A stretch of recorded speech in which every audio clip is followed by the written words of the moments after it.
মাহমুদে একটানা ৭,০০০ বৎসর আল্লাহ পাকের প্রশংসা করার পরে আল্লাহর পক্ষ থেকে বলা হবে, ইরফা রাসাকা ইয়া মুহাম্মদ কুল তুসমা ইশফা তুশাফা।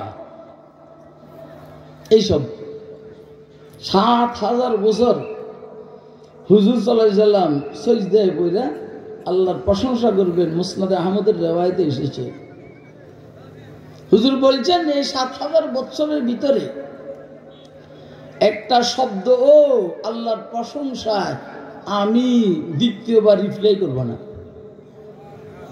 আপনারা মনে হয় আমার কথা এখনো বুঝা আরম্ভ করেন নাই। এই বুঝা আরম্ভ করছেন? ৭,০০০ বছর রাসূল আকরাম সাল্লাল্লাহু আলাইহি সাল্লাম আল্লাহ পাকের প্রশংসা করবেন সম্পূর্ণ নতুন নতুন শব্দে, এবং এর মধ্যে কোনো চা কফি কিছু খাবেন না। কারণ ময়দানে মাশরে খাওয়ার অন্তত হুজুরের দরকার হবে না, খাইলে পরে আগে কাম শেষ। যেমন আমার আজকে আমি এখানে আসার পরে আমার ব্যয় মাওলানা জামিল আনসারিও বলে না যে কিছু খাইছেননি, ছাত্ররা বলেন না হুজুর চাটা খাইবেন না, স্লোগান শুরু এদিকে নিয়ে আসে, তাহলে আগে কাজ তারপরে খানা। তো হুজুরও মেহরাজে যে শাফাআতে কুবরার জন্য সিজদায় মস্তক অবনত করবেন, ৭,০০০ বছর কোনো খানা দানা নাই। খানা দানা তো ওইখানে দরকার হয় যেখানে শরীরে রু একসাথে থাকে, ওইখানে খাওয়া দাওয়ার দরকার হয়। কথা কয় না? শরীর আছে রু নাই, খাওয়ার দরকার নাই। রু আছে শরীর নাই, খাওয়ার দরকার নাই। কিন্তু ময়দানে মাশরে শরীর আছে, রু আছে, খাওয়ার দরকার আছে। এই জন্য আমরা যারা সাধারণ মুসলমান, আল্লাহ যদি জান্নাতে নেন, ময়দানে মাশরে হিসাব চলাকালীন অবস্থাও আমরা খানা খাবো ইনশাআল্লাহ। কি খাবো জানেন? হাফেজ জালালউদ্দিন সুয়ুতির হাদিসের কিতাব বুদুরুস সাফিরা ফি উমুরিল আখিরার মধ্যে রিওয়ায়াত এসেছে, এবং ইবনে হাজার আসকালানি হাদিসকে সহিহ বলছেন। সেটা হলো ময়দানে মাশরে প্রত্যেকটা নেককার মানুষ তার পায়ের নিচের মাটিকে কেক হিসাবে খাবে।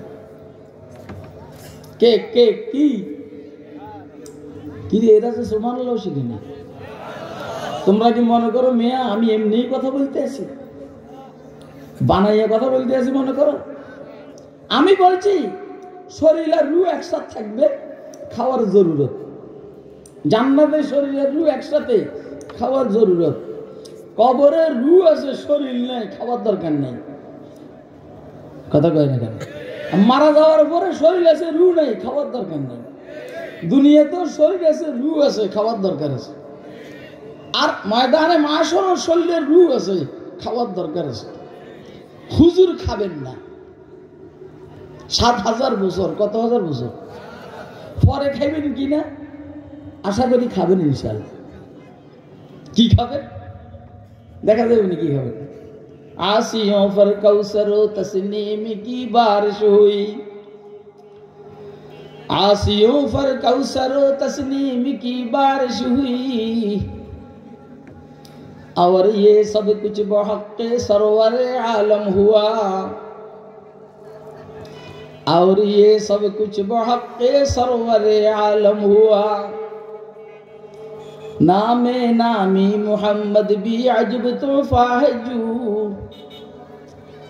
नामे नामी मुहम्मद भी अजब तोहफा है जू, जान कितने लादवा अमराज का मरहम हुआ, जान कितने लादवा अमराज का मरहम हुआ। হুজুরের তো বাদ দেন, আমরা খাবো ইনশাআল্লাহ। শরীরও আছে, রু আছে, খাওয়ার প্রয়োজন আছে। তো এখন তো বিচার নিয়ে ব্যস্ত, খাবেনটা কি? ওইখানে তো কোনো দোকান টোকান নেই। কথা কেন? জান্নাত আরো পরে, এখন খাওয়ার দরকার, কি খাবে? বললাম হাফেজ জালালউদ্দিন সুয়ুতির হাদিসের কিতাব বুদুরুস সাফিরা ফি উমুরিল আখিরা, এখানে রিওয়ায়াত এসেছে, উনি বলছেন, এবং হাফেজ ইবনে হাজার আসকালানী ফাথুল বারির মুসান্নিফ বলছেন হাদিস সহিহ। হাফেজ হাদিস ওনার উপাধি। কথা বললে অনেক কথা। ফখরুল মুহাদ্দিসিন আল্লামা আনোয়ার শাহ কাশ্মীরি রাহমাতুল্লাহ বলছেন, ইলমে হাদিসের খেদমতের জন্য হাফেজ ইবনে হাজার আসকালানীর ফাথুল বারির লেখাটা, এই খেদমতটাই যথেষ্ট। কিন্তু ইলমে তাফসীরের খেদমত উম্মতের মাথার থেকে এখনো যায়নি। যত তাফসীর কিতাব লিখছে, আল্লামা কাশ্মীরি বলেন, উনি বলেন যে আমার জানা মতে তাফসীরের উপরে 200-এর উপরে কিতাব লেখা হয়েছে। এর মধ্যে 800 ভলিউম পর্যন্ত আছে। 800 ভলিউম। তাফসীরে হাদায়েক যাত বাহজা ইস্তাম্বুলে এর রাজধানী, তুরস্কের রাজধানী কনস্টান্টিনোপলে আছে কিতাব লাইব্রেরিতে 800 ভলিউমের। একটা ভলিউমে 100 করে, একটা আলমারিতে 100 করে, 8টা আলমারিতে 800 ভলিউম। শেখ আলী মুত্তাকির তাফসীরের কিতাব। এত তাফসীর লেখার পরও ইলমে তাফসীরের খেদমতের জিম্মাদারি উম্মতের থেকে এখনো আদায় হয়নি। আল্লামা কাশ্মীরি বলছেন, যদি শাহ আব্দুল আজিজ মুহাদ্দিস দেহলভী তাফসীরে ফাতুল আজিজ পুরাটা লিখতে পারতেন, তাহলে উম্মতের মাথার থেকে কোরআনের তাফসীরের খেদমতের দায়িত্বটাও আদায় হতো। আপনারা কি আমার কথা বুঝতেছেন? কে অয় অয় কইস না বেটা, সিলিটটা কথা বাদ দে বেটা। বুঝতেছেন কথা? কে কে বুঝতেছেন? হাত উঠে দেখেন। তো হাফেজ ইবনে হাজার আসকালানী হাদিসকে সহিহ বলছেন। বিষয়টা গুরুত্বপূর্ণ। কয় যে ময়দানে মাশরে সামনে যারা জান্নাতে যাবে, এদের খাওয়ার প্রয়োজন হইলে পায়ের নিচের মাটিটাকে কেক হিসেবে, কেক কথা কইন। আপনাদের বেঙ্গলে কেক খাওয়া যায় না? কয় আইটেমের মিষ্টি এখানে? 2-3 আইটেমের। আফলাতুন, যেটা আমি সব করে এখান থেকে প্রায় সময় নেই টাকাতে, নাম দিছে আফলাতুন। এটার নাম কেন দিছে এটা আমি জানি। এই যে কেকটা খাবে, আপনারা বলবেন মাটি আবার কেক কেমনে হয়? আমি বলবো মাটির বর্ধিত অংশটা আল্লাহ সরাই বলবেন। শুধু মাটির ভিতরে যে আঙ্গুরের রস, বেদানা, আপেল, কমলা, লেবু, আনারস আর যা যা আছে, এই সবগুলোর মূল মিষ্টিটা এটাই মাটি। তাহলে এক কেক যদি খায় ওইখান থেকে, প্রত্যেক কাময়ের মধ্যে অন্তত 30,000 আইটেমের স্বাদ অনুভব করবে। আপনারা কি আমার কথা বুঝতেছেন? তাহলে কেক মানে রুটি হলো, রুটি। কেক মানে কি হলো? তরকারির দরকার। জিয়াদাতু কাবিদি হুতিন, মাছের বর্ধিত কলিজি তরকারি। পানির দরকার, হাউজে কাউসারের পানি।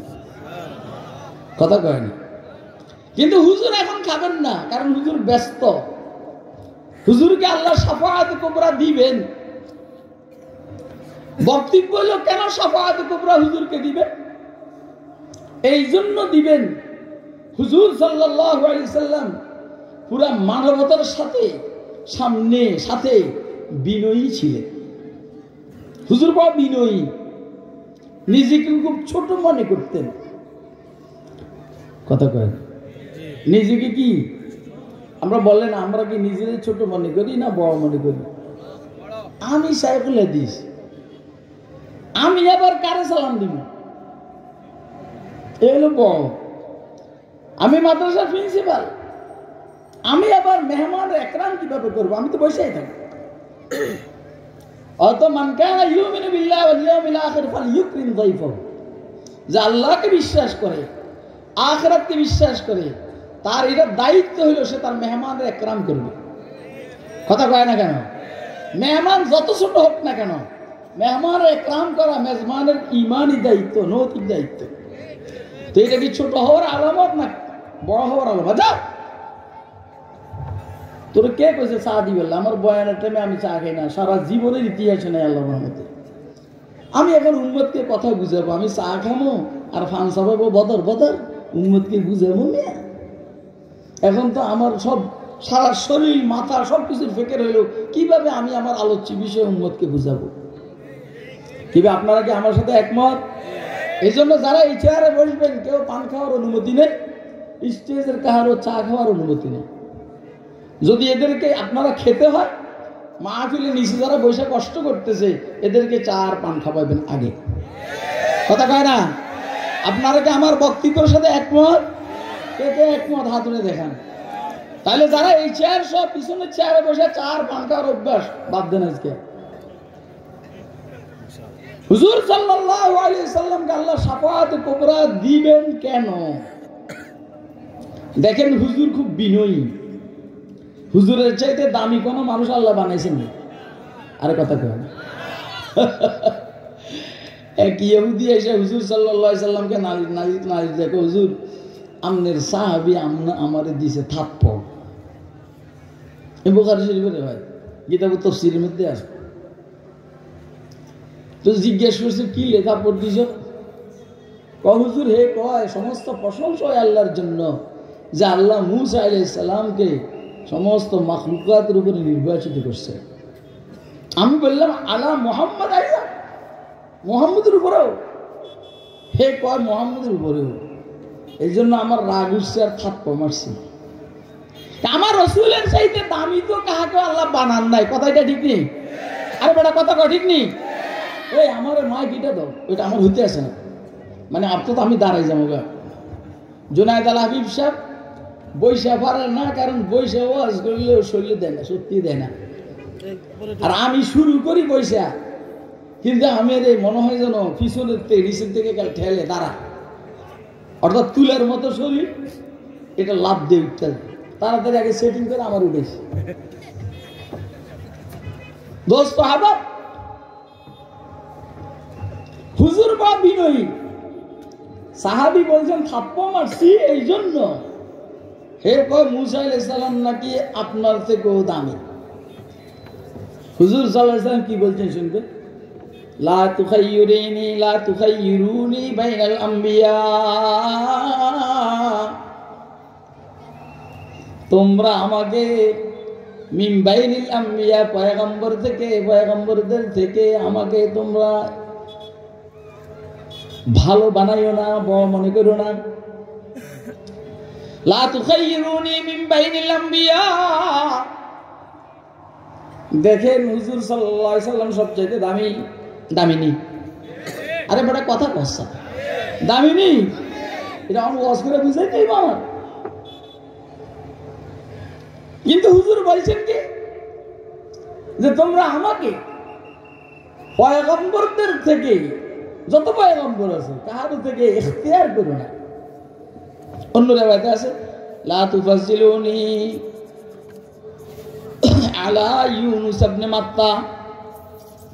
হুজুর বলেন, তোমরা আমাকে মাত্তার ছেলে ইউনুসের উপরে ফজিলত দিও না। এটা কেন বললেন? ইউনুস আলাইহিস সালাম অল্প সংখ্যক উম্মতের কাছে পয়গম্বর হিসেবে প্রেরিত হয়েছেন। অল্প সংখ্যক উম্মতের পয়গম্বর হিসেবে কেউ মনে করতে পারে ইউনুসের দাম কম, তাহলে ইউনুসের থেকে আমাদের মুহাম্মদের দাম বেশি। হুজুর বলছেন, লা তুফাজ্জিলুনি মিন ইউনুস ইবনে মাত্তা। বলছেন, মান ক্বালা আনা খায়রুম মিন ইউনুস ইবনে মাত্তা ফাকাদ কাযাবা। যে বলবে আমি মুহাম্মদ ইউনুস ইবনে মাত্তার থেকে উত্তম, তাহলে সে মিথ্যা বলছে। দেখেন কথাগুলো, আপনারা কি কথা শুনতেছেন? কতক্ষণ পরে আপনারা চিৎকার শুনবেন, হাউকাও শুনবেন এবং স্লোগান শুনবেন। আমি স্লোগানের মানুষ না, যদি কোনো সময় বাইরে হয়ে যায় তা আরেক কথা কয় না। আমার মূল হইল আমি মজমুন বুঝাই উম্মতকে, এবং লম্বা টাইম কথা বলে আমি অভ্যস্ত, আমি শর্টকাট কথা বলতে পারি না। তাহলে হুজুর বড় বিনয়ী ছিলেন, কথা কয় না। হুজুর বড় কি ছিলেন? হুজুর বলেন আনা আকুলু কামা ইয়াকুলুল আব্দু, সাধারণ গোলামরা যেভাবে খায় আমি এভাবে খাই। হুজুর কখনো সাহাবায়ে কেরামের সামনে হাঁটতেন না। আমাদের নেতারা যেমন সবার সামনে হাঁটে আর স্লোগান খায়, স্লোগান খায় খায় স্লোগান খায়, আমাদের নেতারা যেমন সবার সামনে হাঁটে আর স্লোগান খায়, এটা সাধারণ জেনারেল লাইনের শিক্ষিত নেতাদের মধ্যে আছে। আবার মিনারেল লাইনের শিক্ষিত যারা আছে অর্থাৎ ওলামায়ে কেরাম, যাদেরকে আমি মিনারেল শিক্ষিত বলি, মিনারেল ওয়াটার মতো, মিনারেল শিক্ষিতদের মধ্যে আছে। যদি 2-4 জন মানুষ তার পিছনে ঘুরে বাপখানি অন্যরকম কথা কয় না কেন, স্লোগান মারো স্লোগান মারো, আর স্লোগান দিলে খুশি হয়ে যায়, স্লোগান দিলে হয়েছে হয়েছে আরো তার করা, স্লোগান দিলে খুশি হয়ে যায়। কিন্তু হুজুর সাল্লাল্লাহু আলাইহি সাল্লামের অবস্থা হলো আনা আকুলু কামা ইয়াকুলুল আব্দু, গোলাম যেভাবে খায় আমি এভাবে খাই। হুজুর বলেন তোমরা আমারে ভয় পাও কেন? আমি তো কোরাইশি এক মহিলা, যে শুকনো কি উঠে বিনাতি,